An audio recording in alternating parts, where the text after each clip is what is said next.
Hello, folks. It's time for the news of the week. First up, Texas. A new Manhattan Institute report shows how a tiny activist faction hijacked the entire Texas Medical Association to push gender ideology. Not science, just committee games, Trojan horsing, and blocking votes. So it's kind of like if your HOA declared itself the supreme authority on pediatrics. That's basically what happened here. Boston. Fenway Health in Boston just ended puberty blockers and cross-sex hormones for anyone under 19. Turns out that federal funding is a higher priority than the gender Bible. Who would have thought? Now on to you can't make this shit up. The New York Times this week had an article about wives on testosterone. Apparently, middle-aged straight women are being put on testosterone to revive their libido and save their marriages. So now we're just giving testosterone to any woman for any reason all the time. On the bright side, Carol Hooven was quoted in this article, so science is sneaking in through the back door. On to international news. You're not going to believe this. In Switzerland, a man is literally going to jail for saying skeletons are male or female, which, as far as I can tell, has been true since bones existed. Europe is now sentencing people for osteological hate crimes. On to Oxford University. Oxford University pride flags were defaced, not with slurs, not with vandalism, but with quotes from George Orwell and Carl Sagan. The school is calling it harassment. When your ideology can't stand up to a post-it note, maybe it's not the stationery that's the problem. All right, folks, that's your tour through the gender multiverse this week, where institutions panic, headlines get weird, and reality keeps trying to make a comeback. Now let's go and talk to the adults in the room. Greetings, everyone, and welcome to this episode of Informed Dissent. I am here today, Jamie Reed, whistleblower from a pediatric gender center, joined by Lauren. Do you want to introduce yourself? Lauren Legere. We've been talking a lot about how to pronounce names, so we're going to let people pronounce their own names. Corey, would you like to introduce yourself and your beautiful hat this week? Well, I don't want to try to compete with Lauren's introduction, but I am Corey Cohn. I've been in the scene for a while trying to make things better, just like our guest today. And are you willing to share you got some new house guests this week in your life? Maybe Later. Okay. Today we're joined by Joe Figliolia. You nailed it. You nailed it. Okay, great. There we go. Joe is a policy analyst at the Manhattan Institute, whose research examines how medical institutions adopted gender-affirming care without reliable evidence and how activists captured and replaced scientific debate. His latest report is what we're going to be talking about today, and it goes into what happened inside the Texas Medical Association, and we think it reveals part of the wider playbook used across American medicine. Joe, before we get into the story, the machine, all of these receipts, how did you first get pulled into the issue of gender medicine? So it's something I kind of, started paying more attention to. For starters, I should say I studied psychology and English as an undergrad, and I did learn about gender dysphoria and abnormal psych. So I was familiar with it in that way, but it didn't really come back on my radar until Lisa Littman's 2018 paper on ROGD came out, and I was struck by the backlash to the paper from Brown, because to me, I was working in academic neuroscience research at the time, and I was thinking it seemed very strange to me that people wouldn't want to know if there was a kind of novel patient population that had different needs than the standard kind of the historical population that sought care for affirming care. And to me, it just seemed like I found it very strange, and it seemed like a huge oversight to want to suppress research in an area where it seemed like clinically, if there is this new population, you would want to address it, and you would want to, kind of figure out what are the needs of this population, where are they coming from, why now, what's with the reversal in the sex ratio, the mental health comorbidities. It seemed, to me, it seemed like something the clinical community would be interested in. And so I was surprised that there was this kind of, I guess I was naive at the time about the way that this area had been politicized, which made me kind of start doing more research into it. And then the other angle was I was in grad school in the late 2010s and I actually took a class on critical theory, and I had to read Judith Butler's Gender Trouble. Oh, God. And so I was struck by... Wait, did you actually get through it? I did, yeah. And so I was struck by, the kind of this kind of contradiction where in queer theory, gender is a performance and has no essential nature, and it's socially constructed all the way down, and it's kind of made legible through repetition. And then you have simultaneously this kind of civil rights movement emerging based on, protecting gender identity, which is just someone's, from my understanding, identification with like the social constructed dimensions of gender. And so I found it kind of strange and like a weird amalgam of ideas. And so that also got me really interested in the topic. So we're going to talk today about one specific state. Can you explain why Texas? Why did the Texas Medical Association become such a critical case study for you? And what do you think it represents kind of on the national landscape? So part of it is pragmatic in the sense that there were, concerned members of the Texas Medical Association that felt like they have, I think an ethical duty to call out what they're seeing in their organization. And many members, including former members of the boards of trustees, who felt like the organization had kind of moved away from its stated ethos of, I think their stated ethos is officially, curing and preventing disease and serving the people of Texas. And a lot of members felt like sort of there was a gender affirming care block that was kind of leading the organization astray from its kind of guiding foundational principles. And so part of it was just access to people that can kind of shed light on what are normally, these internal deliberation processes in these organizations are often opaque. And so getting access to kind of how the sausage is made, so to speak, and then being able to kind of trace what are often, kind of this like complicated Byzantine, like procedural and bureaucratic processes. So just having, quite frankly, just having insight into a particular organization, really. And then I think the other part of it, though, is that as I started looking into the TMA specifically, I was struck by the degree to which it kind of conformed with my understanding of what's been happening at medical associations more broadly. And I think, looking at, for example, like the AAP, where you have a kind of similar thing where, their policy statement was written, conceptualized, and drafted by a single pediatrician, Jason Rafferty. And, you see these organizations deferring to these kind of LGBT work groups that are often affiliation groups that then end up becoming the de facto experts in the organization on these issues. And so I thought that the TMA, actually, the more I got into it, I thought was would not just shed insight into one particular organization, but that it would extrapolate to others. Joe, if I could, Go, Joe, Corey. for somebody like me who, or many of our listeners who might not be on the inside of policy or these types of state organizations, what is even the purpose of a medical association? So that's a good question. Technically speaking, like they're 501.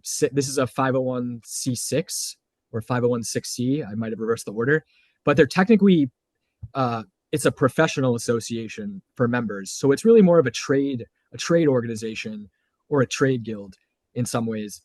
Although you have this kind of tension where in some ways it's kind of an association group for physicians, but then they often have part of their mission is often to advance medicine or promote evidence-based medicine. And so I think, one of the interesting things in general in kind of doing like, I think, international comparisons is that in the United States, medical associations implicitly kind of shape policy, whereas in places like the UK, Sweden, Finland, they have, governmental bodies that are kind of evaluating evidence, determining is this practice evidence-based in order to fund it.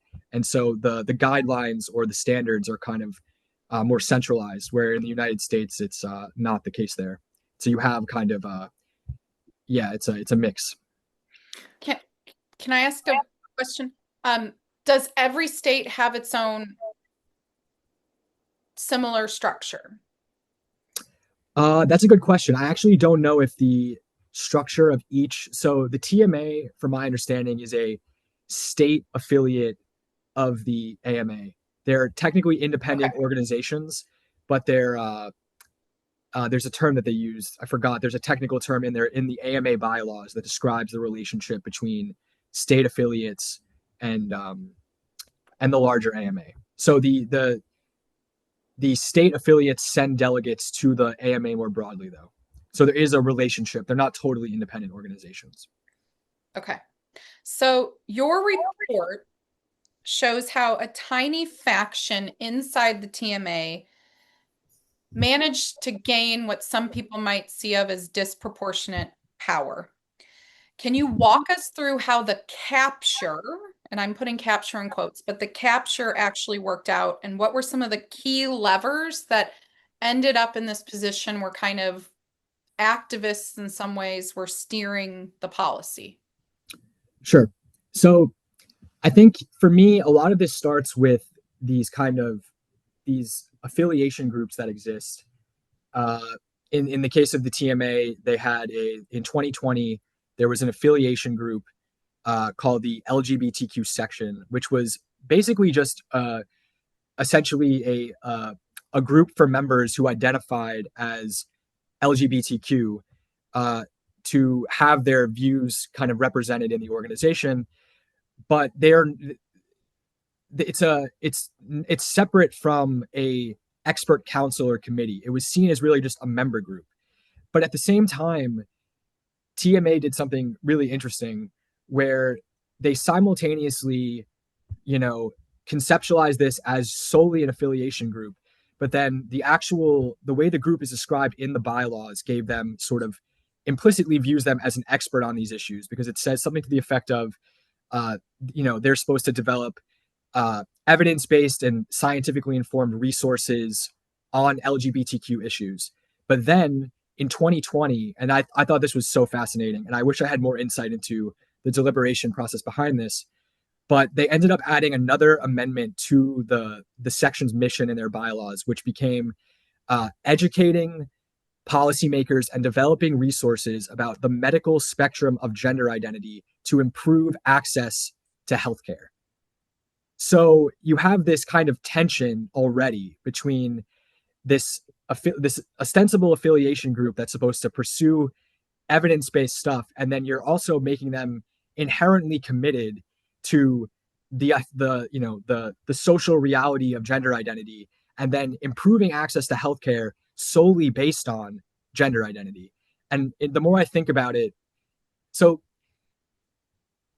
to me, that's already an inherent tension. And then basically members of this section then basically go from committee to committee, council to council, and they're able to, I think, shape policy before it comes up for debate, and in some cases actually steer the policymaking process.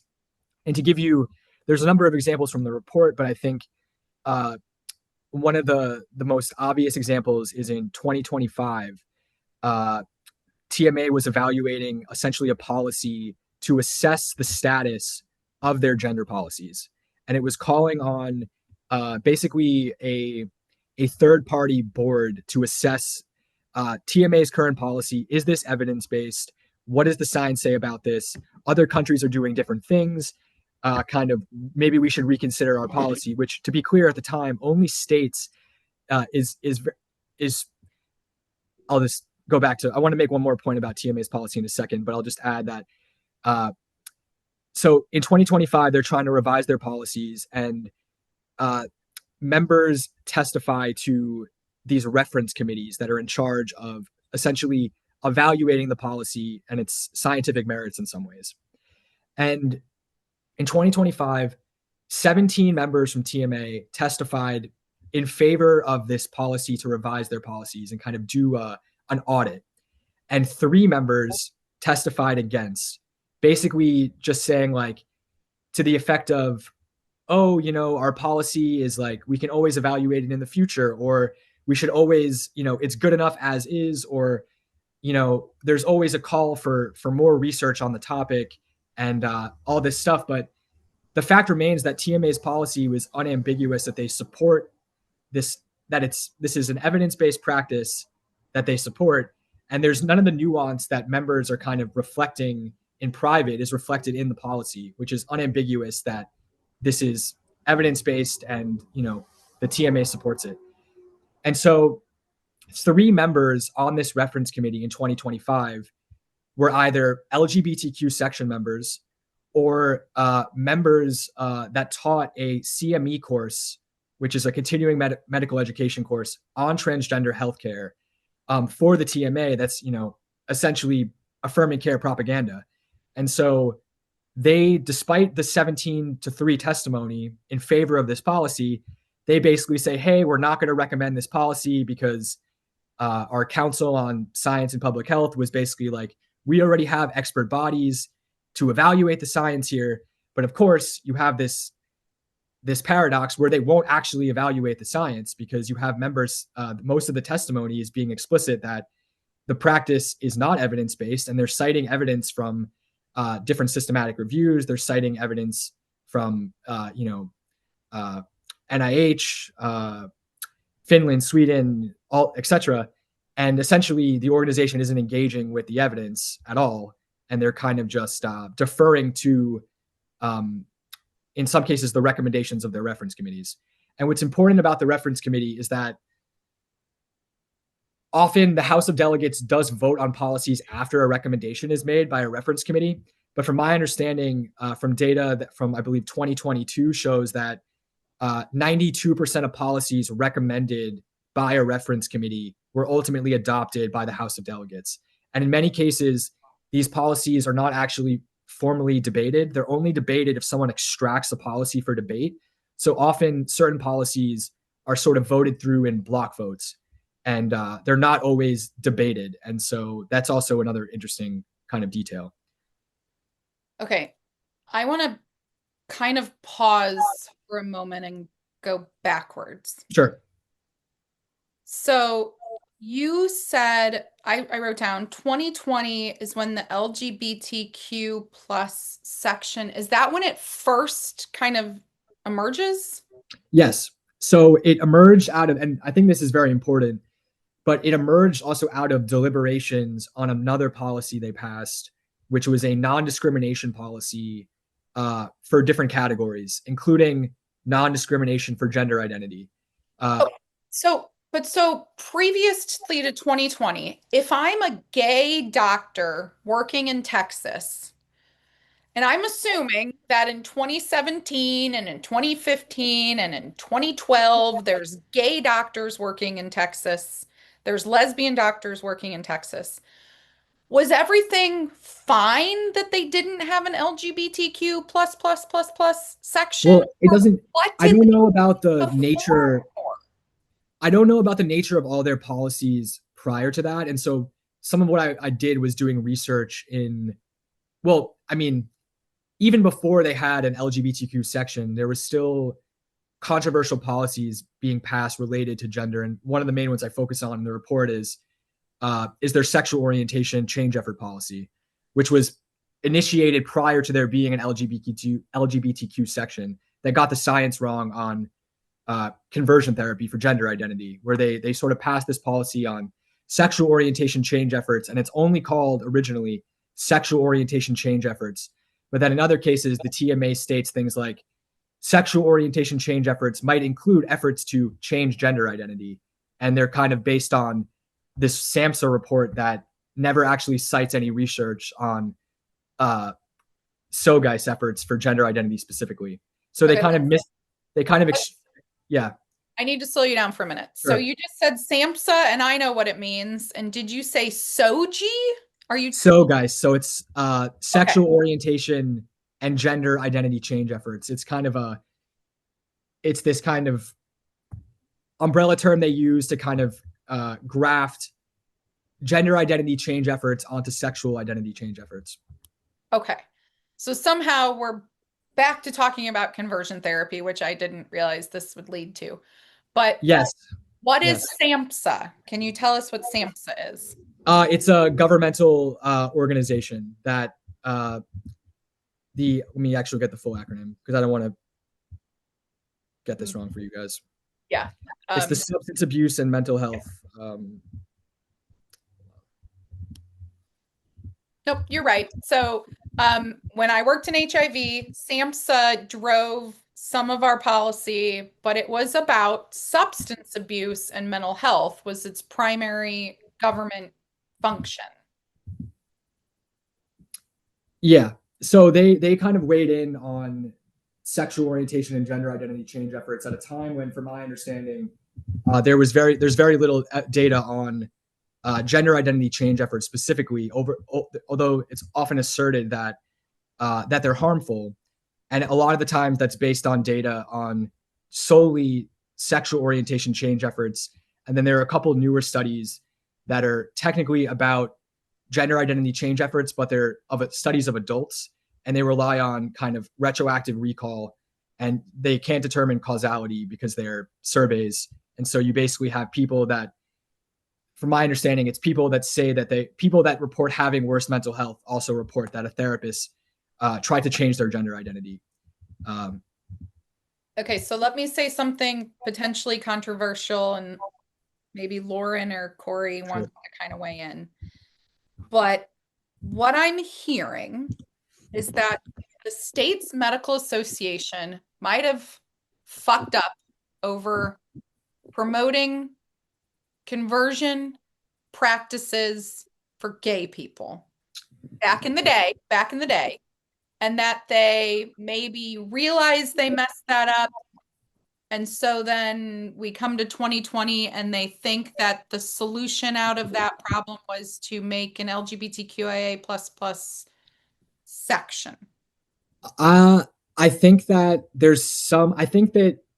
the framing of a lot of their policy starts with this like discrimination angle. Like in their, I think that I think the section itself sees itself as promoting in some ways the civil rights of LGBTQ people, and they see healthcare access as an extension of that. And so I think what happens, and I disagree with that framing because I don't think, I think this is like first and foremost a medical issue, and the discrimination angle I think distracts people from the nature of the actual debate. And then you can get into kind of, the legal arguments about whether this is discrimination or not. But I think that they see their mission as advancing LGBTQ healthcare, and they see it very much as like a civil rights crusade. And I think that kind of complicates their ability to evaluate the evidence for these practices, which they then would see as taking away healthcare for a minority group. Do they ever see the LGB medical needs as being vastly different from the T and the Q? I mean, most organizations, from my understanding, looking at this, often talk about them under the umbrella of LGBTQ, which I think it obscures the different needs of these groups, as I'm sure most people on this call agree with. I mean, I don't see what gender identity personally has in common with sexual orientation. I see them as as totally different things. And personally, and I think that, this has been a common refrain that people talk about, that I think one of the most successful thing I think the trans activist movement has done is have people in the public imagination conceptualize trans issues as an extension of the gay rights movement.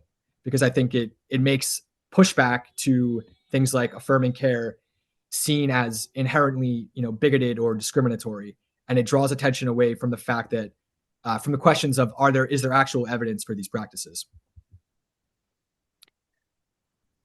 Okay, I'm gonna follow up with a question because your report uses this phrase Trojan horse strategies, that they slipped through policies through these committees without debate. So your 17-3 example is one of those. I wouldn't call that a Trojan horse because in some ways that was like people knew what the policy was in that case.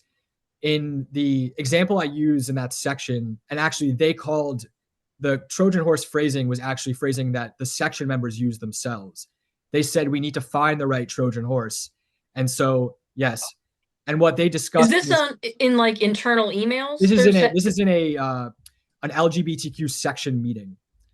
So they're openly admitting that they know these aren't going to be popular. They know that people aren't going to vote for them, so they need to find a way to sneak them underneath people's noses. So certain things they will vote for, but in this case, what they did was they discussed a very vague policy that they talked about it in ways where you say something to the effect of like non-interference in the patient-physician relationship or in evidence-based medicine. That's kind of how they frame it, without naming affirming care, gender medicine, and so they can then, and TMA has policies on evidence-based medicine, and their affirming care policy says that it's evidence-based. And so I think they're hoping that, this would add another layer, kind of buttress the existing policy, because they could kind of point and say, we say it's evidence-based, we have policies on evidence-based medicine. Anyone that kind of fights this is against evidence-based medicine. That's kind of the way I looked at it. And so it wasn't completely clear to me if that policy that ended up being passed was directly the result of that section, but they definitely discussed a policy that was very similar to a resolution that was made policy that was called non-interference in the practice of medicine and like the physician-patient relationship, something to that effect.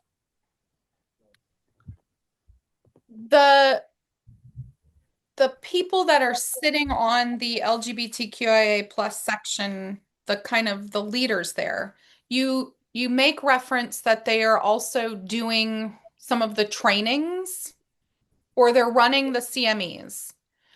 Are these providers, are they actually the ones in the state who are working in the gender clinics? Like, do they have a financial motivation also? Yeah, so I have to look, out of the people that were actually doing the CME, I don't know if any were actually officially gender doctors. I know that one section member, M. Brett Cooper, was a gender affirming care clinician. He's actually being sued by Ken Paxton and signed a Rule 11 agreement where he cannot practice medicine in the state of Texas for violating SB 14. So he engaged in fraudulent.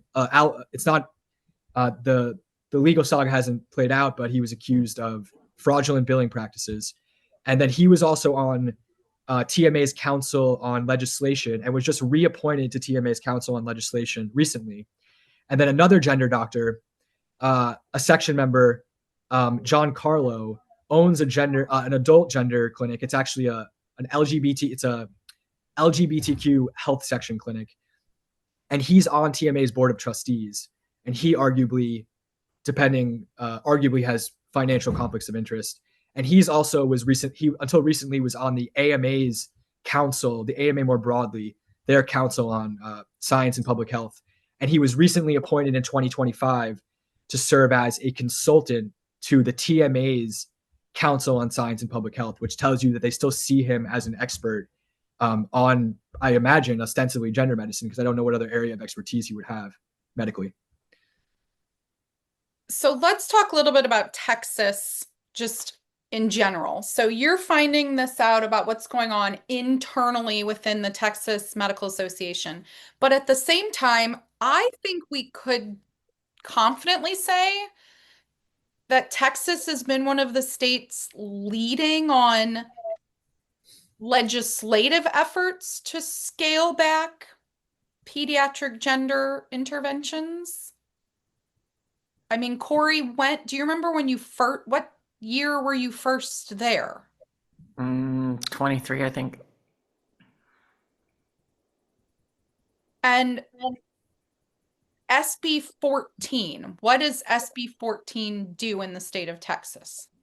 It essentially makes pediatric gender medicine illegal for dysphoric minors to access, based on the legislature's determination that they don't think it's an evidence-based practice, and that the standard of care is not as settled as medical associations claim they are. And other states have independently also made that determination as well. Is it all right if I clarify? It's important. The burden is not on the patients. The burden is on the providers. For SB 14. Right. Can you explain further? Yeah, it's not. It doesn't prohibit the patients from seeking. It prohibits the providers from from rendering. supplying. I'm talking more about the functional impact of the. I understand. I just, because this is such a fraught issue, I wanted to clarify how that actually is implemented. That's a good point, though, and thank you for clarifying. So the physician who is essentially potentially has been, I don't know the legal word here, but has been accused of breaking the law, SB 14. Would you say that physician is still considered in good standing with the Texas Medical Association? I mean, they were just added to a council on constitution and bylaws like in May. So I would imagine the answer is yes. Fucking believable. Well, doesn't this seem like, is there not like a conspiracy element here that shouldn't the Texas Medical Association, shouldn't you have to not be under investigation for breaking a medical law in your state? I mean, they would say that, I mean, they would probably, you would think so, because I mean, the TMA is essentially at odds with the state of Texas on this issue. I mean, the TMA, their official stance is that they don't believe that gender medicine should be criminalized, and that it should be legal. So you kind of they're just doubling down that this is an evidence-based practice ostensibly, but I think it's becoming increasingly hard to make that claim, given the medical practice reversals abroad, the dozens of, not dozens, but over, I think the HHS report did an overview of 17 systematic reviews on different dimensions of gender medicine, and that was an umbrella review of 17 systematic reviews. I don't know. To me, that's pretty comprehensive, that the evidence base is of low certainty. Okay, so you write in your report that the TMA claimed that the evidence is settled while suppressing the debate and ignoring the European reversals.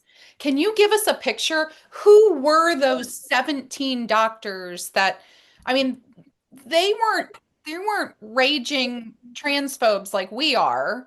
They were like basically just saying, can we look at the evidence? They're basically rank and file doctors who I think started kind of looking more into the practice, and were just and realized that that it's kind of a case of I think I like this term that's used in that article, The Myth of Reliable Research on Gender Medicine, runaway diffusion, when a clinical practice is kind of that's really still experimental or in the clinical trial stage, is kind of implemented at scale. And I think people started realizing that there wasn't a lot of good evidence for this practice. And what's even funny to me about the TMA is that their policy doesn't even mention gender dysphoria, that it actually states that TMA supports evidence-based gender affirming therapies like related to gender identity. So they're getting a lot closer into this kind of gender diversity, gender incongruence paradigm that like WPATH advocates for. That's the gender incongruence paradigm is in the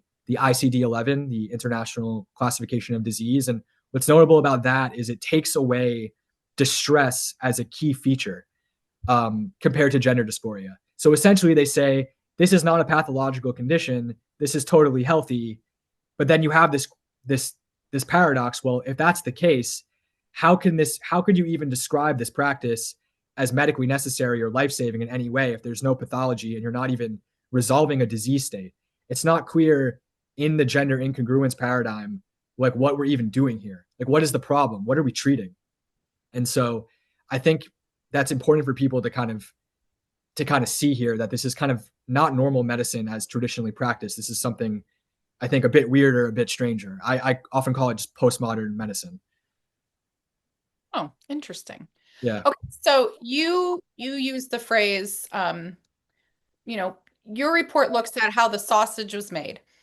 I'll be honest, I like cake more than sausage, so I'm gonna flip it and say, this was how the cake got baked, but now who's expected to eat it? So how does this play out for the actual what is the human cost of an institutional capture for the state of Texas? How does this play out for the kids, the parents, and the doctors? And Corey, what, you don't like cake? Well, what's wrong with sausage? Well, somebody was definitely baked when they made these decisions. I'll tell you that. I think Unbelievable.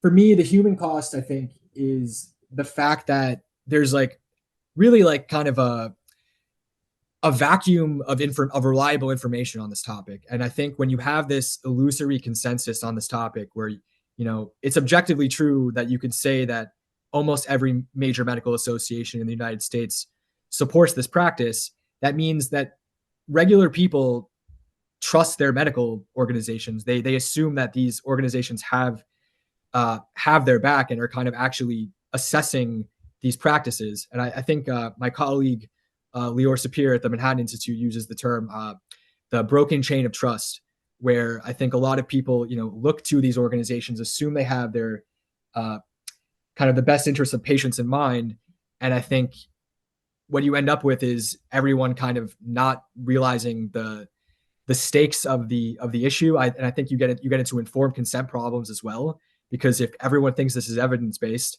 they're not informed of the proper risks. It's unclear how you can consent to any practice without understanding, the actual nature of what's going on. So you have issues with informed consent. And I think I feel sorry for parents in a lot of cases, because, if you're a parent, who are you going to seek advice on? You're going to seek advice from a doctor. And if physicians think the default approach is affirmation, then you end up with what people call like this transgender conveyor belt, where essentially all these practices end up just kind of pushing people towards medicalization instead of kind of intervening and maybe getting doing a differential diagnosis or getting them help for some kind of psychiatric comorbidity, something like that.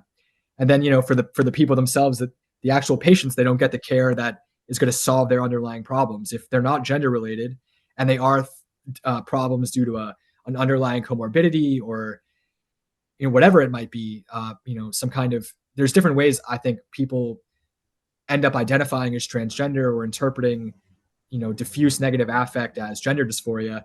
And I think that those can be for a host of different reasons. And if you don't isolate the right cause, then you're not going to treat it properly. And so I think that's a huge problem for obvious reasons.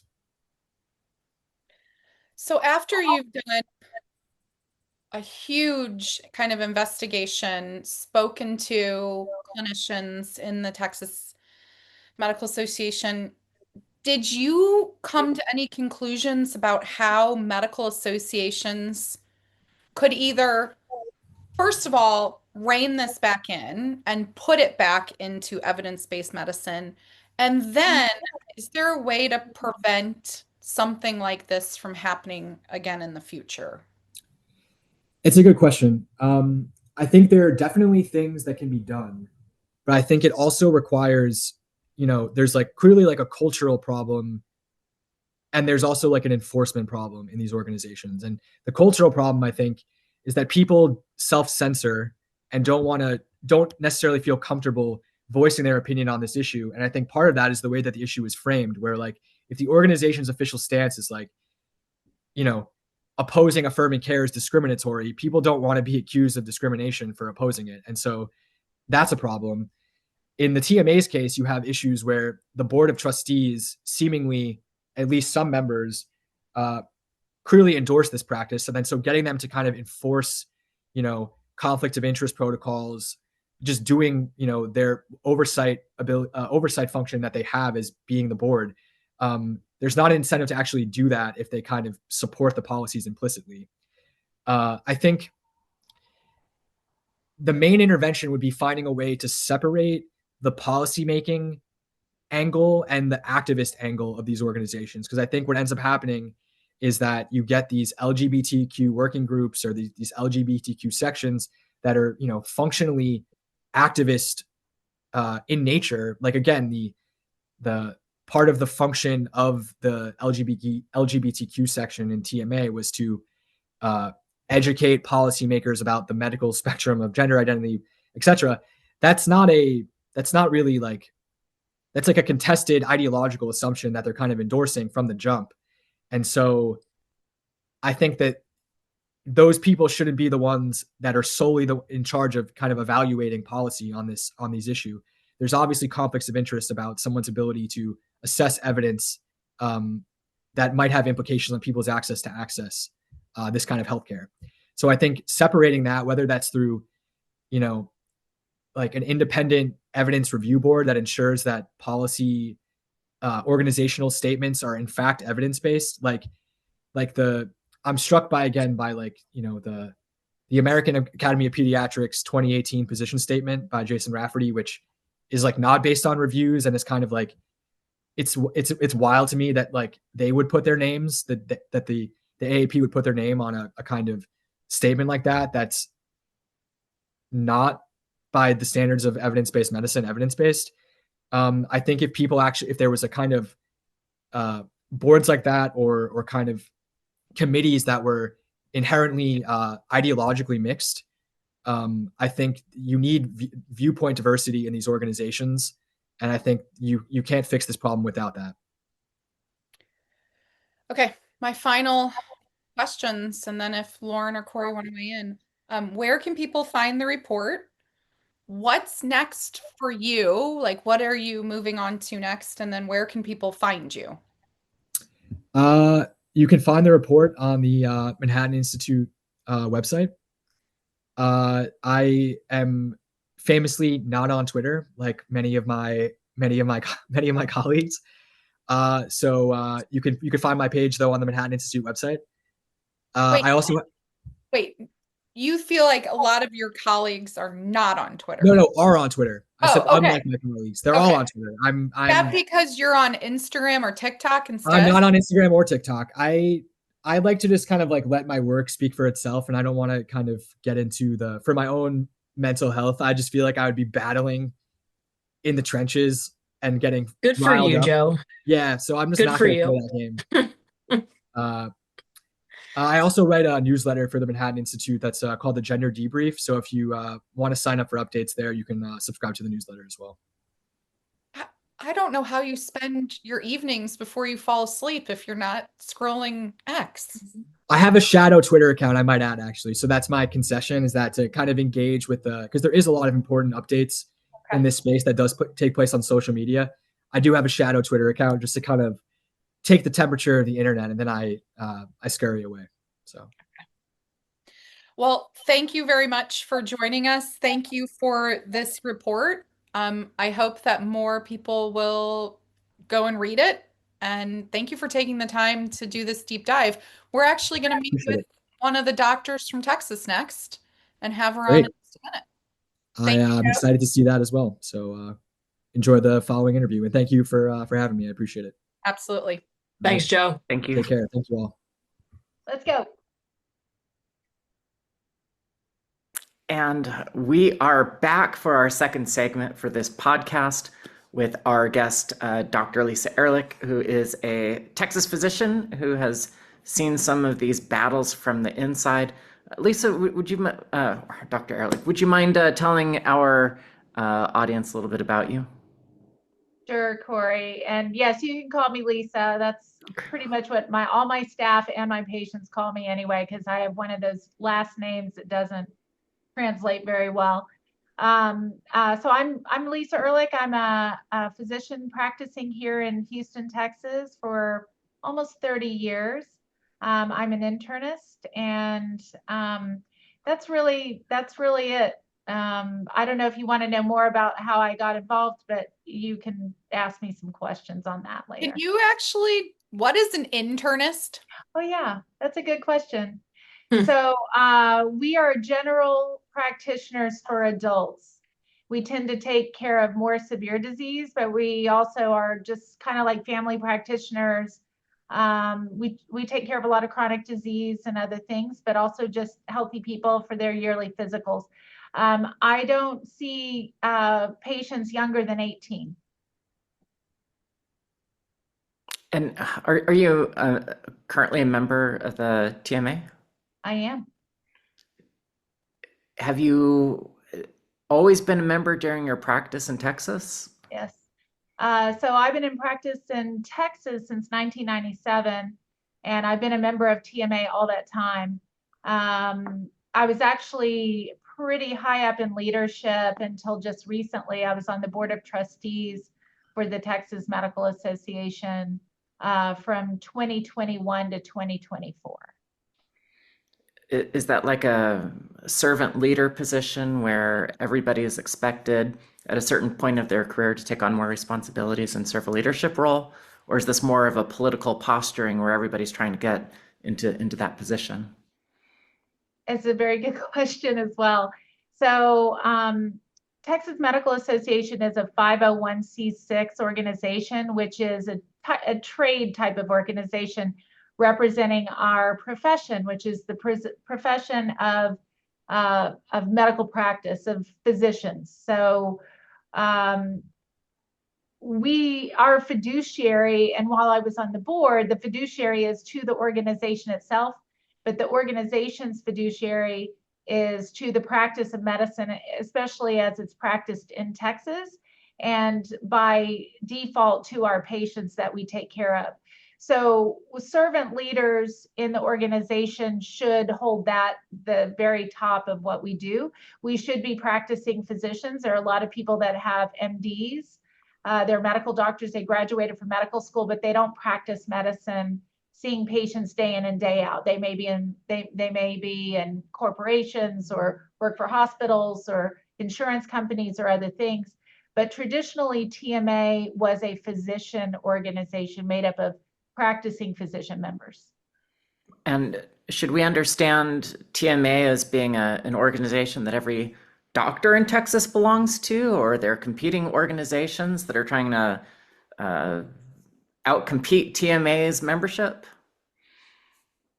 TMA does not have any competitors as far as in the 501c6 representing physicians in Texas space. It's a standalone. It was first organized and 100%. This is in the late 1800s. It's been around for a long time, but 100% of doctors used to be in the TMA. So every practicing doctor in Texas at its inception mostly were members of the TMA. We've been losing membership, especially active practicing physicians, for about the last 3 or 4 years.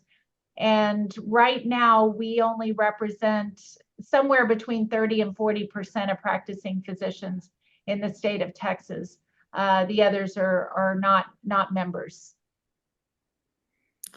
Is there like any sort of demographic split? Younger doctors don't see any need to it, or why is the membership dropping off?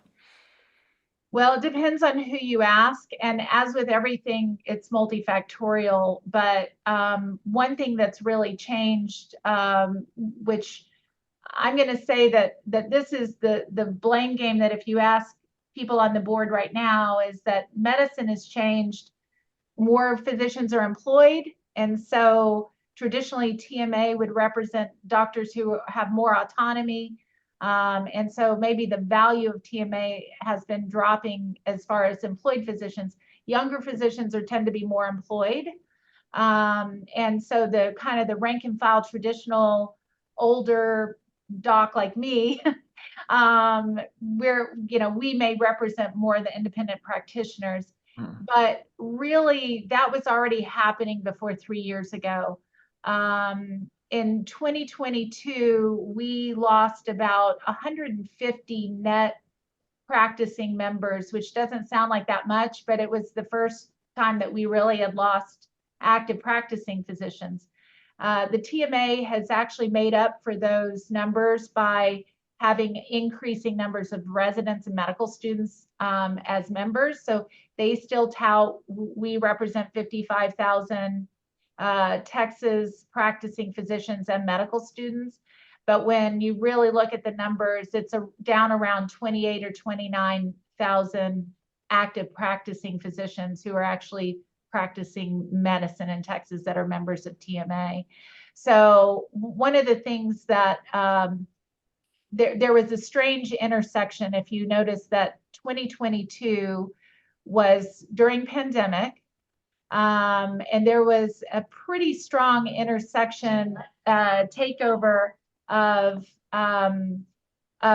sort of TMA advocacy, DEI, the COVID-19 response, the movement toward mandating medical procedures and vaccines kind of came to the forefront, where we had never really, because of our ethical commitment to our patients, we respect autonomy. So that was a brand new thing started to happen. And then the gender affirming care for minors and in general really came to the forefront at TMA as one of our major advocacy issues. And the rank and file physicians were pretty upset about that in 2022. We've since accelerated, doubled the number of active practicing physicians that have left the TMA since that date. So last year it was about 800, which is a big number when you never had when we didn't even have one net physician loss before 3 years ago. You still believe in the TMA, though. If you're still a member, you're a former leader, you believe in its mission, its purpose? I do. I believe strongly in its mission and purpose, and I believe that physicians need to be at the forefront of taking care of taking good care, medical care of our patients, and our patients depend on us to do that. So yes, it's a very dear organization, close to my heart. But it is having kind of identity crisis right now. Well, for people who are on the outside, patients, they probably just see something like the Texas Medical Association as being people in the white coats and with the stethoscopes and with a fancy degree on the wall, and nothing but the care for medicine and patient welfare in their minds. But on the inside, it's probably a little bit different. What do you see inside of the organization? Yeah, it's a very large organization. It's the largest state medical organization. So we have a lot of members. Our delegation is 500 doctors. So that used to be our strength, where we could really kind of bring all the different areas. We have rural and urban and all the different specialties, and that was really our strength. But we have more recently gone into the identity areas of splitting physicians off with regard to identity instead of just our common care of patients. And so I do see a shift that's happened inside of the TMA, and it's kind of taken us away from our pretty pure mission of taking care of patients. Do you find that you are being asked to swear allegiances or make statements of like principle, like all lives well, excuse me, I'm sorry, Black Lives Matter or any of these types of like do you find that you're being asked to verbalize these types of viewpoints? Yes, in fact, the vision statement for the TMA is healthcare for all Texans. And as we've seen with the use of euphemistic language, is we can sort of pigeonhole anything into that. That is maybe one of the most weaponized vision statements that people say, well, we're for all Texans, without the nuance of other things in it. It's exactly right. So, it's easy to say and hear, and it really sounds good, right, Corey? Oh yeah, I mean, clearly that includes unborn Texans. Yeah, I mean, you would think so, but that's not our stance at TMA. What? Oh. Yes. So it means whatever you need it to mean. Yeah, you can put it, you can definitely put it into it, it's broad enough that you can just kind of plug it in wherever you want to. But yeah, we have struggled a little bit with consistency, mandates, but no, you don't have other choices. It's a dichotomy. It starts to get a little confused. And that's where, when you asked about competing organizations, you might know Laura Haygood and Michael Reddy and I have a fledgling organization called Texas Principled Physicians, TPP. And that's based on the 4 pillars of medical ethics, which really it's like the constitution of being a doctor. And that came out of the Nuremberg Code. And it's a very human, pro-human environment. It's like a whole different thing instead of this sort of transhuman idea of, I don't know, you can just plug in whatever you want on that one, Corey. Well, anytime that we have an institution that has a sterling reputation and influence, that always creates something of a attractive nuisance for people who want to capture it and use its power for their own agenda. And it sounds like that's something that's starting to happen, or is in the process of happening at TMA. Jamie, you look outraged that I phrased it that way. Oh, I don't know that it was in an intentional. I still believe that a lot of the physicians, even those on that LGBTQ group, I don't know that they went into this with their heart or their mind thinking, I'm taking something over for this nefarious reason. No, it's that I'm taking it over for the very best of reasons. Yeah, they're definitely sure that they're absolutely right in their beliefs. Yes. Yeah. But you're always right, and you always think you're right until you don't. Like you know what I mean? Like go on with the interview. Well, bring us back maybe to some of these conflicts that are happening between we'll call them the reformers who want to make everything fit the queer vision, and maybe some of the stalwarts who have been in the organization for a long time and want it to stick within its boundaries. Like bring us back to where the debate is starting to happen inside the organization. Well, and I think I can speak both to Jamie and Lauren as well as you, Corey, on this. It's an interesting question about. It's very hard to prove motive. You can only just see the facts on the ground of what happened. You can kind of put in what you think might have caused that or how that came to be, but I don't think we can ever be entirely sure. And I do think that there are very, very passionate and true believing people that think that they are really helping people. I do think that. I think there are also people that are very self-interested, economically, financially. And then there's this, unfortunately, in politics, there's this the need to rise to power and have the highest, have the recognition and all of that. I don't really have that. I'm not that. I almost maybe almost serendipitously ended up as the president of Harris County Medical Society in 2017, and then on the board. The main reason I wanted to be in charge of anything was to help physicians and patients, and it really, at my own peril, when I sort of got into this. In fact, I don't know if you guys know who Semmelweis is, Dr. Semmelweis, but he was a 19th century doctor who said, who postulated that maybe women were dying from infection after delivery because doctors didn't wash their hands.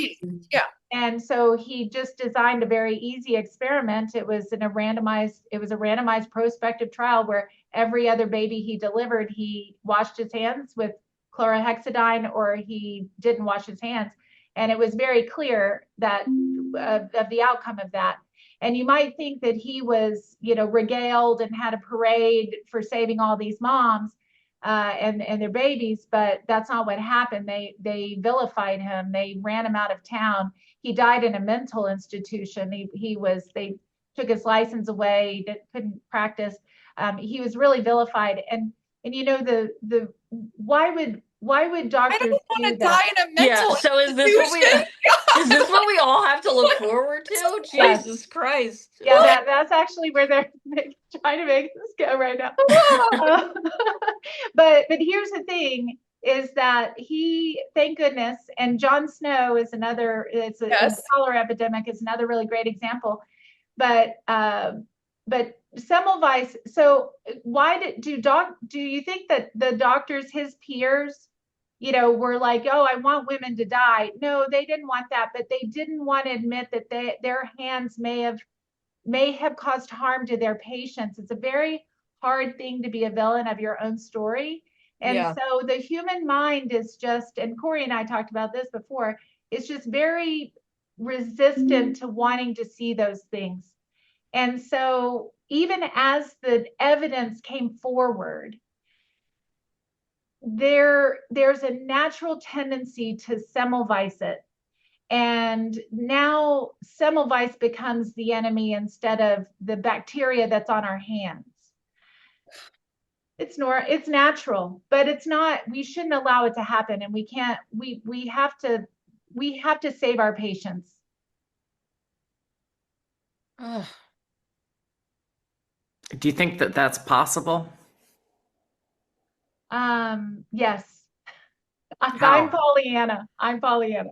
What does it take? How do we get out of this? I think it takes a return to not just truth, because truth is whatever you can make it to be, but a return to ethics. The cornerstone of medical ethics and ethics in general is it's going to take some humility. And I do think that I haven't heard Texas Medical Association or really any of the characters that have kind of been involved in this just even contemplate going backwards. Like maybe we should try washing our hands. I haven't heard that yet, but it may or may not be possible. I'm not really sure. I hope so, because at the end of the day, our patients are the ones that suffer if we don't stand up. It seems to me that even disciplines or fields of philosophy like ethics are being subverted by people who see ethics as a means to an end, and their end is not strictly ethical. So redefining ethics or reformatting ethics. So even just teaching ethics is maybe not enough. In fact, it might be, if ethics is poisoned, it might make the problem worse. Do you know the parable of you have the one healthy child over here and the 5 unhealthy children, that each of them just needs something from the healthy child to be healthy, but it's going to be at the sacrifice of the one. Yeah. And the answer to that riddle is we're not God. We do not sacrifice that one, but some people may say, but 5, that's a net 4 additional children who can live to sacrifice that one child. That riddle is never true. We are not God. We don't sacrifice the one healthy child. That's not our job. But that has become the public health mantra. And this is during pandemic. Our COVID-19 task force on TMA was absolutely threw school children under the bus when it was not their disease. We told them they were going to kill grandma if they didn't wear a mask, 24/7. I mean, this was a pretty terrible thing we did to children. And this was really, if you take that riddle, and I take care of old people, right? I'm an internist for adults. So I saw this, I saw the harm coming for children in pandemic. Like, it was very clear to me that was happening. And I was the one standing up. My patients would never sacrifice their grandchildren's health for their own. I will tell you this much. So, I mean, very rarely, none of my patients anyway. So, but public health was saying that. And I think they just rode that wave. It's all the same people, by the way, that are, if you look at that COVID-19 task force at TMA, is the same people that are in this story, are the same people that are in the abortion debate and vaccine mandates. It really is it's all the same people.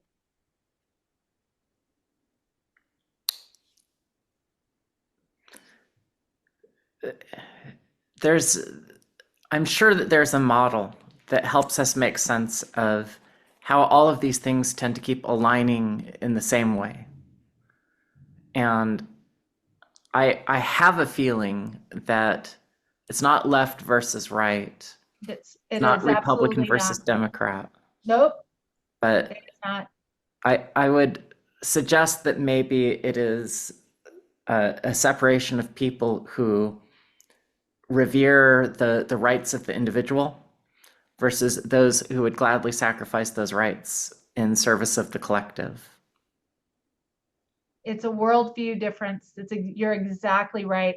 I have seen so many heroes that are, I'm a kind of a traditional, very faith-based conservative.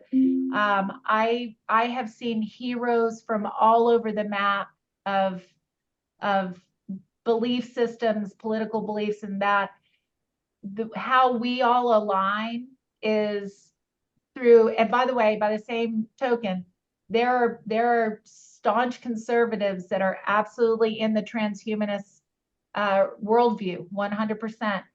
So you're exactly right. This is not left, right, or Democrat, Republican. It is not. Absolutely, it's worldview. And I think you've got, as usual, you've always got a very clever way of seeing things, and I appreciate your view on these things. You always teach me something, Corey.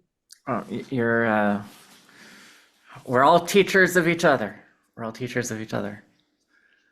Let me ask you one last question, and then we'll let Jamie and Lauren pile in with theirs. But when you have a chance to get your message in front of your peers, and you just want them to remember one thing that you think is the most important thing to understand about the current situation and with respect to the future of their reputations and their professions, what would you want them to understand? It really goes back to the central core of ethics. I think respect for autonomy. We have to respect our patients in the exam room. and beneficence, which is the second pillar of medical ethics, that it is our duty. It's not just a job. We're not 8 to 5. It's our responsibility to do the best we can for that patient sitting in front of us in that room on that day.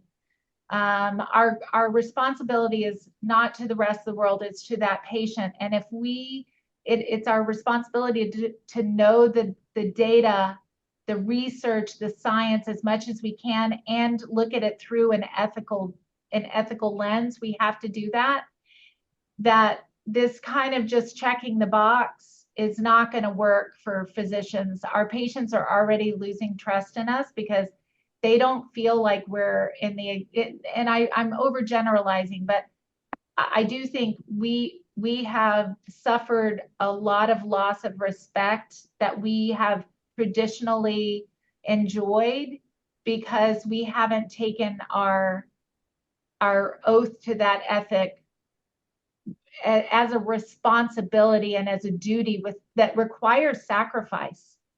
It's it just at times we have to be unpopular. And sometimes I tell my patients something they don't want to hear, and I want them to do something different. At the end of the day, they're going to walk out of my exam room, even if they decide to do something different than I tell them, and I'm going to respect that. I'm not going to fire them or, send them a nasty letter. I did the best that I could. And I think we are losing this somehow of our education on medical students, that we are starting to do the parable of the 1 and the 5. And our patients know that they want to be the one. They want to be the one in our room. They don't want to be the other 5. They want to be the ones that get cut up. Well, not in the outcome of the riddle of how it should be, which is you don't do that. Life happens and we have to go along. No, they want to be the one that has innate value, and we know that they do, and we respect them. We respect their autonomy, even if they're, gosh, you'll be surprised at this, but my patients don't always do what they need to do to make themselves the healthiest that they can be. And none of us do, because we're all fallible. I mean, I've got my own things that I probably could do better on. But yeah, we need to put the ethics back into the core. That has to be, the patient has to be the center of it. And the ethical lens, the pro-human lens, not the transhuman lens, needs to be put on that. I am deeply moved by a lot of what you're saying, Lisa. And it reminds me of a book that I read, and it was the book called 5 Days at Memorial by Sherry Fink. Oh. And this was the story of the 5 days at Memorial Hospital after Katrina hit in New Orleans. Yes.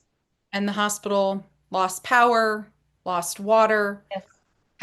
They believed that there was no one incoming. They started to slowly get some emergency helicopters coming in, but that required the nursing and the medical staff to literally carry patients up all the way to the roof. And what came out from that book is that they found that some physicians made the decision to deliberately inject numerous patients with high doses of barbiturates to, in their words, alleviate their suffering and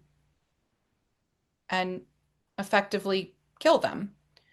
And that book, I always thought, was supposed to make us question, how would your ethics come to play in the most harrowing situation? They're surrounded by floodwater with carcasses, like it was just the most harrowing situation you could think of in an urban environment. And that was what some of those physicians chose to do. And what I am always reminded of is that it's hard for people to make the ethical right choice, even when it's not about them losing their life. Sometimes it's just about you losing your level of comfort. And I just wish that we had more physicians who are willing to speak up, even in just the normal day-to-day scenarios. I mean, you've spoken up in Texas. You've spoken hearings, and um, has it worked out for you? Has it?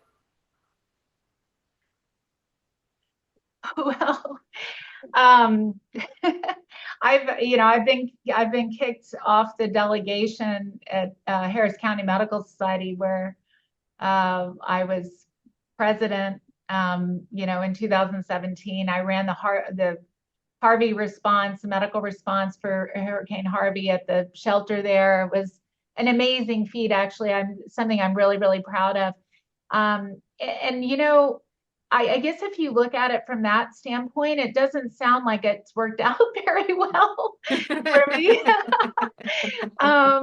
That I'm not even one of 100 that can go and stand at the microphone at the House of Delegates at the Texas Medical Association in 2025, and if for 7 short years later, 8 short years later. But I will say I do feel my CV is not really what I need to. I don't need all those accolades and recognition. That's not what drives me. Oh gosh, I'm going to make myself upset. You're I've been doubly blessed, and it's interesting that the 4 of us are on the screen right now, because to see the heroes, you would kind of have to see the devils, I guess. I'm so grateful that I've been able to see such heroic people really putting themselves at self-sacrifice for the good of the vulnerable. I mean, so I'm a winner. I'm a winner in that. But if you looked on paper, it doesn't look like I'm doing very well. I do have a wonderful practice. I do have a wonderful practice. I'm so blessed with the thing that I love the most. I mean, my patients are, by the way, all over the political spectrum. I don't have one demographic I take care of. They're every kind of thing you could imagine. And I love that about being an internist. So yeah, I feel like I'm winning. So Lisa, can I ask, so Joe just kind of walked us through how the TMA was essentially captured by a small group of activists. Were you aware that this was going on? Were you kind of researching gender affirming care on your own? And because a lot of people in this field, in this area, will be like, oh, I'll just explain it to them and then they'll understand. Were you one of those, or were you aware that you were not going to be received well, that you were going to be silenced, you were going to kind of be ostracized, and you spoke up anyway? Or did you kind of walk in thinking, I just got to tell them what's up and it'll be fine? The latter. Okay. I was so naive. I honestly, when kind of this movement started, or when this started kind of starting to bubble up to the surface, I thought this is not going to last very long, because it's insane. Yeah. You can't change all the chromosomes in every cell in your body. Like, this isn't going to last. And so I didn't get involved. I kind of knew what was going on, but I didn't get involved in it because I really didn't think I was, it'll pass itself. But it didn't. And then, the absurd just started to, kind of go down. And one of my earliest forays into it And I was there on the board while this was happening, 21 to 24. It was happening before that, but I was high up in leadership before that as well.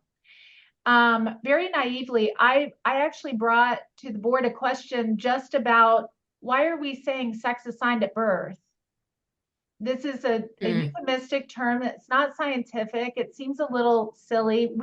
We know from 7th grade biology that you know, that sex is determined at conception, and we are doctors. We don't assign that. The baby is born, and we acknowledge it, but we don't assign it. I said, could we just scrub our policy from that simple term, because it should just be biological sex. And even that was in I mean, you didn't. I mean, I thought it would just be super easy. And I'm going to tell you, it was silence and daggers. And it was a shocking thing for me to kind of see that. And I'm like, why are we accepting this kind of absurd thing? But I will say that as time went on, I saw, I saw what was going on around me, and I had to get involved. I got involved in helping patients who had detransitioned or were detransitioning or didn't know what to do with their hormones. And I saw the human carnage when I got involved in that group, that I said, we have to stop this. And then I educated myself, and I started looking into it. And this is how sort of organically I found other people that were looking at it. But I'm going to say that after reading Joe Figliolia's piece, while I was reading it, I still learned stuff that was going on that I did not know until I read about it. Even as a board member, you weren't aware of like the back channeling that was happening. I knew a lot of it, but I didn't know the extent of it. I had seen and heard all of the audio tapes, but I hadn't seen it put into context of what actually happened. There are 119 footnotes on that article. It's a very, very meaty article. And it's very investigative. And I was pinning all that together. And that's exactly how it happened, by the way. But it was shocking for me to read it, even having been at the very center on the board of trustees at TMA while that was happening. And I had a lot of questions about the identity sections. I didn't think they fit in governance. I had also made, it was another takedown where I was like, what? We're just doctors. It doesn't matter whether we're women doctors or men doctors. We're doctors at the top of the ticket. And so I questioned the women's section as well. And that did not go well, guys. Well, did they even have a women's section? They do. At this point? Do they use the word woman? Yes. And are males included in that? Well, anyone can be a member. Okay. But its mission is to promote women physicians and blah blah blah. We're doctors. Either we're doctors first or we're doctors second, but we're not. We're doctors first. And these identities just didn't make a lot of sense to me. I felt like they were divisive. There was one of the ladies said that she had put a speaker panel together, and everyone should be very excited that it wasn't a manel, which is all men on the panel. And I'm like, yeah, listen, I just want the people on the panel that know what they're talking about, right? But that didn't go well. They did take down that post, but I don't think they really believe it should be taken down. I just think it's all part of the same thing. So yeah, everything that I did to try and bring us back. And Corey said earlier, am I like a reformer? And really, this isn't reform. This is how we used to, all of us doctors from all different walks, rural doctors and urban doctors and men and women and young and old, we would all to get together with the same exact purpose, which was to promote our profession and take care of patients. And now somehow that has been sifted so far down the chain that it's almost unrecognizable. So it's not really reform, it's get back, right? Yeah, get back to sanity. Yeah. Do you get the sense that I mean, you said that the TMA is kind of losing memberships. Do you get the sense that this is something that a lot of the doctors are even aware of? I And think a are they lot of just keeping their mouth shut because they know it's suicide to? there's definitely, I know so many people that don't speak up. They're Yeah. frightened. You know, I understand that, by the way. They should be. It's a very, yeah, there's that. There are a lot of people afraid to speak up. And then there are a lot of people that just really don't know. They're not as involved. They're just taking care of their patients in their exam rooms. And you know, I think it's I think there's I think it's all of it, actually, Lauren. Yeah.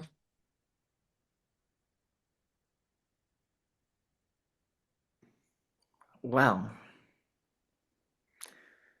we have to keep an eye on this. This can't be something that we learned so much about. We have this excellent report that Joe issued, and then we move on to the next thing in 2026 and we never review this again.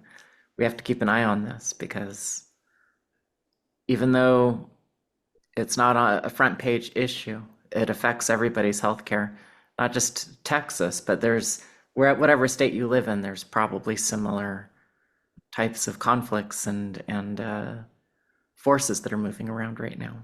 So we have to think, not just as professionals, but as patients, about how important these types of issues are.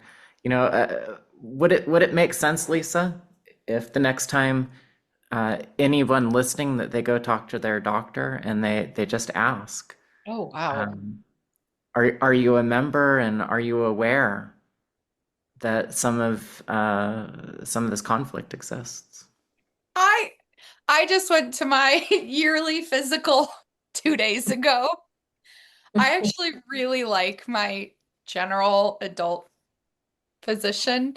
She is from Eastern Europe, and she lovingly said I was becoming a little bit small fat. I was so amused.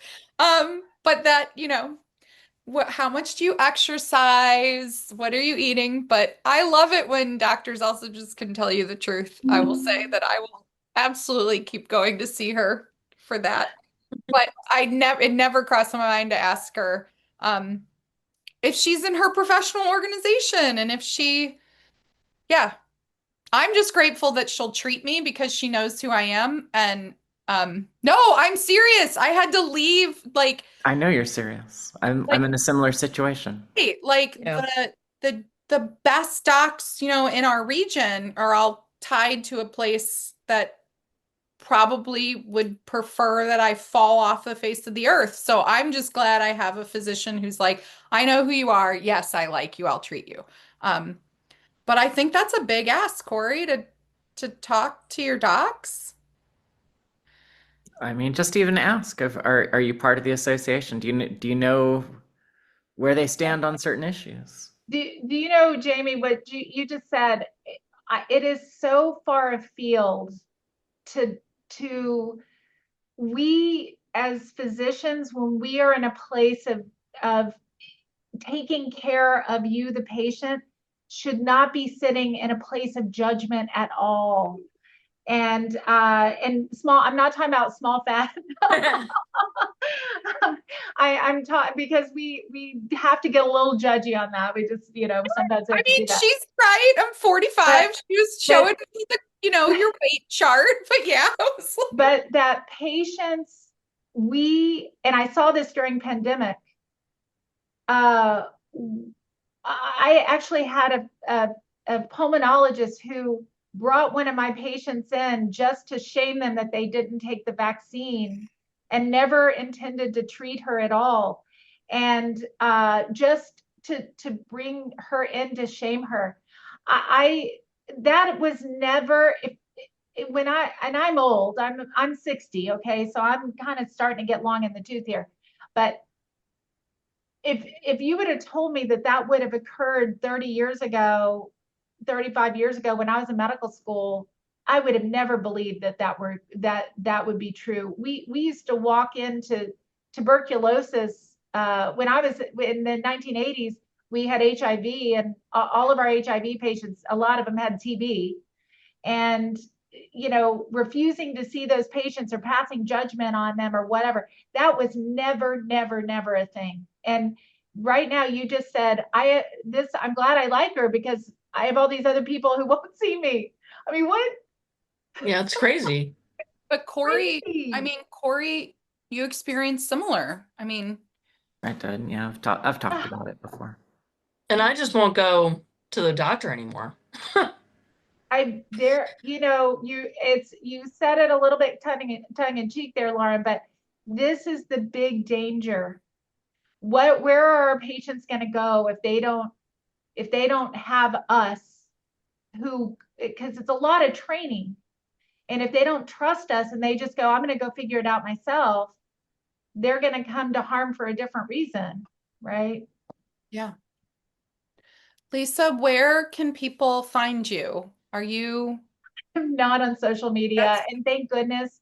I mean, very, very limited. I look at everything, but I'm really not, I'm pretty, kind of silent on social media, but I definitely, the Texas Principal Physician TPP, we're going to be getting that website up and going. And I'm glad you mentioned that, by the way, where people can find me, because my goal, and Laura Haygood and Michael Reddy, who are involved in this, is to have an alliance. This is going to be a physicians organization, but the alliance will be made of patients, and they won't be voting members or in the committees and councils, but they will be advisors to the practicing physicians that are running the trade organization, or that are navigating these things.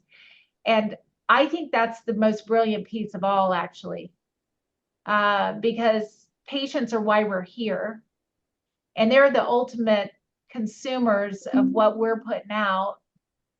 TPP, we're getting that website up and going, and I think that's going to be a great clubhouse for pro-human, people getting back to the medical ethics of practice, so that we can actually do true advocacy with our legislators from the ethical Nuremberg Code standpoint. Well, thank you so much, Dr. Lisa, for joining us today. We will follow up with listeners once you have that website up. We can put a link up in our show notes. And thank you all for a great episode. We'll see you next week. Thank you for joining us this week on Informed Dissent. We appreciate every listener.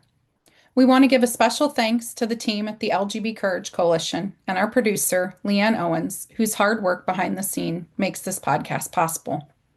If you found value in today's conversation, please subscribe, rate, and share the podcast. While we were recording today a podcast about Texas, we learned that Dr. May Lau, an adolescent medicine physician in Texas, has now surrendered her Texas medical license after being sued by Attorney General Ken Paxton for prescribing, quote, harmful, irreversible gender transition drugs to Texas kids. What you may not know is that this doctor also medically transitioned our friend Claire while she was in middle school. Claire traveled with us and testified with us in Texas, and this development is deeply personal to our work and us as witnesses. We will be following this story closely, but once again, thank you for listening. We will see you next week. And until then, stay informed and ready to dissent.